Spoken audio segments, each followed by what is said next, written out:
Thank you, Raj Garu. Good evening, ladies and gentlemen. I'm really extremely happy and highly honored to be here as the chief guest of this evening's function. Of course, Raj and his team, Ray Consulting, has been conducting such great events, and previously also they have conducted many such programs in Hyderabad. But first time, I have a great honor of honoring a Padma Bhushan who has contributed so profusely in the field of agriculture. A renowned scientist, and he is the creator of the greatest organization, a corporate, which is the only one multinational company in this field in the entire world, I believe. So for his greatest contribution, he richly deserves to be honored by many more other such high-profile awards by Government of India, and I pray for his great longevity with good health.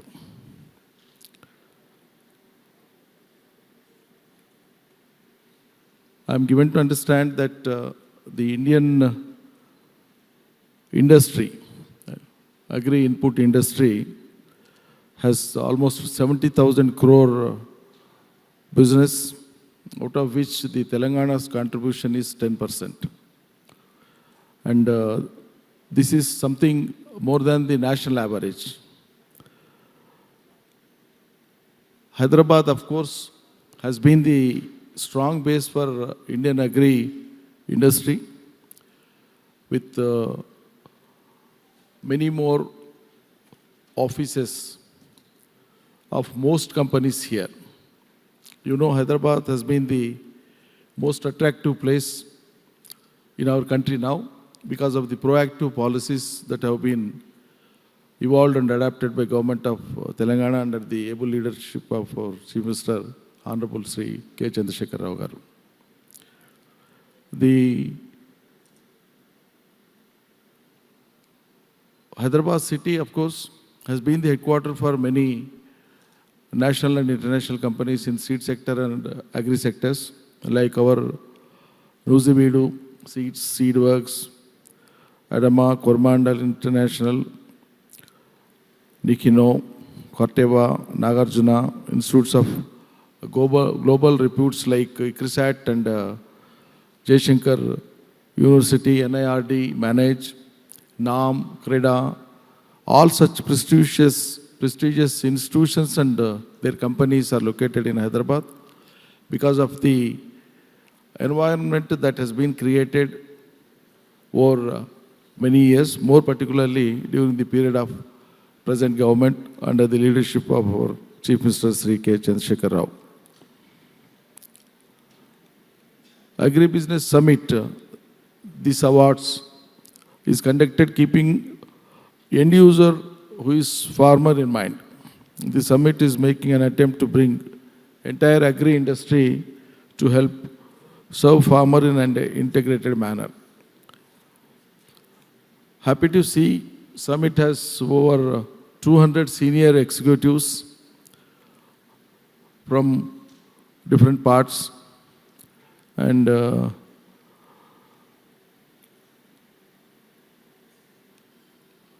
many of them I know personally, some of them I may have to know personally.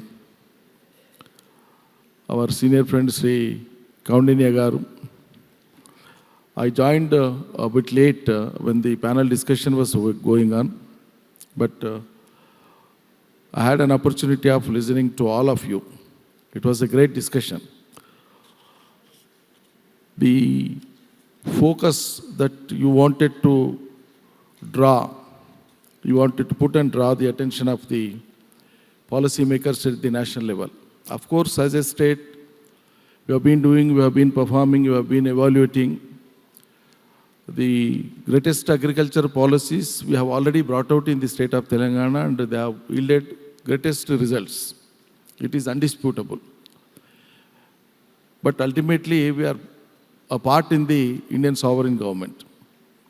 Therefore, any progressive policy has to be brought out by Government of India.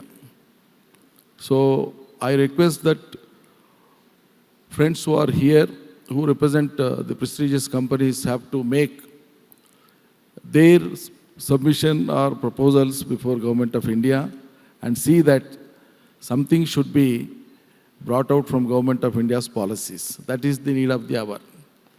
See, you have already told, we all know by 2050 we will be short of food. The whole world will be short of food if the same situation continues. Our focus should be on to the needy food. Of course, there is no substitute for food. There can never be substitute for food. There can be a substitute for your car, there can be a substitute for your phone, there can be a substitute for your dress. And ultimately, you can also have a partner as a substitute, but you can never have food as substitute. So ultimately, food remains, and it has to come out from agriculture only. That is the reason Pandit Jawaharlal Nehru had quoted, a great visionary in the world, not in India. I can proudly proclaim it. That anything can stop but not agriculture, he said. That is the importance and significance of agriculture.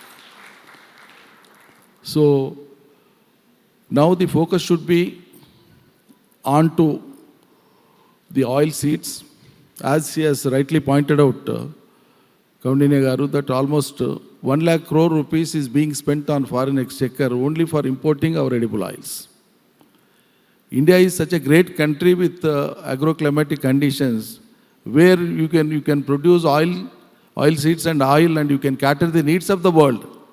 Most unfortunate and sad situation is that we are importing from very small countries like Indonesia, Malaysia, Thailand. So where is the attention? That needs to be focused. That needs to be debated. That needs to be discussed at the highest fora, different fora, across the country and also overseas. And we have realized the importance of oil seeds, we have realized the importance of veggies and fruits. That is the reason we have changed our focus. We have been seriously driving the farmers to take up the crop diversification. Of course, we have great political parties in this country because the political system is like that.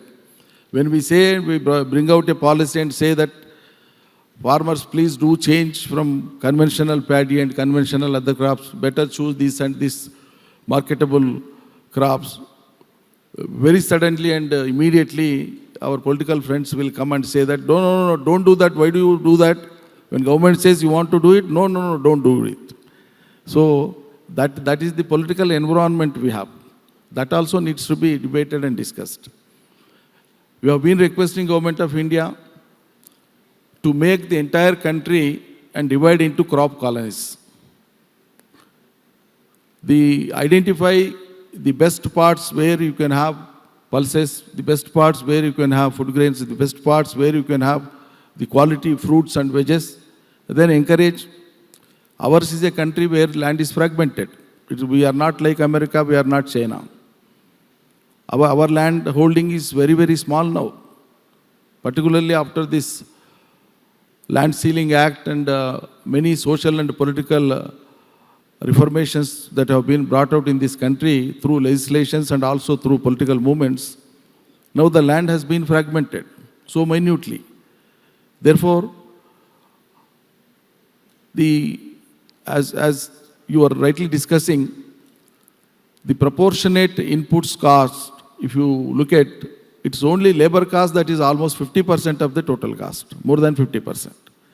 That is the main problem in India. That is where the farmer is put to loss, that is where the farmer is facing a misery, a trauma. So that can be avoided, that can be removed only when the mechanization can substitute it. Mechanization like America and other countries is not possible here. Because in America you have, or in other countries you have large extents. We have smaller extents, fragmented extents. Therefore, a small farmer cannot afford to have equipment and machinery for his own. Then he has to depend on some sort of Uberization. Therefore, it is the need of the hour that a sort of Uberization services, may it be equipment, may it be inputs, may it be machines, whatever it is, have to be developed. A sort of Uberization has to be introduced in the field of agriculture. On a call, if a farmer calls that he needs to have his crop to be harvested, crop to be, the pest is to be taken care, or some sprayers are to be applied, or some work is to be done, immediately on a phone call, a farmer should have that service. That system has to be developed in India. Then only farmer can be brought out from the trauma. Otherwise, it's not possible. While sitting at home, we are able to get many services. Why a farmer cannot get service on his own, on his call? So I request all of you to throw some light onto the possible Uberization in the field of agriculture. I request you to have your focus on that and see that something happens. And I may mention that to suit the growing needs of the world, because only form of food will be changing from time to time, but ultimately food will be there, food will remain. And in order to cater the needs of the edible oils, as a state, we have taken a special responsibility of encouraging farmers and then go for oil palm plantation, go for oil seeds. And now we have targeted that in 2 or 3 years, this is the first year, in another 2 years, both oil seeds, including oil palm, we want to take up 2 million acres by replacing paddy and other crops. That is the challenge we have taken, and we are already progressing.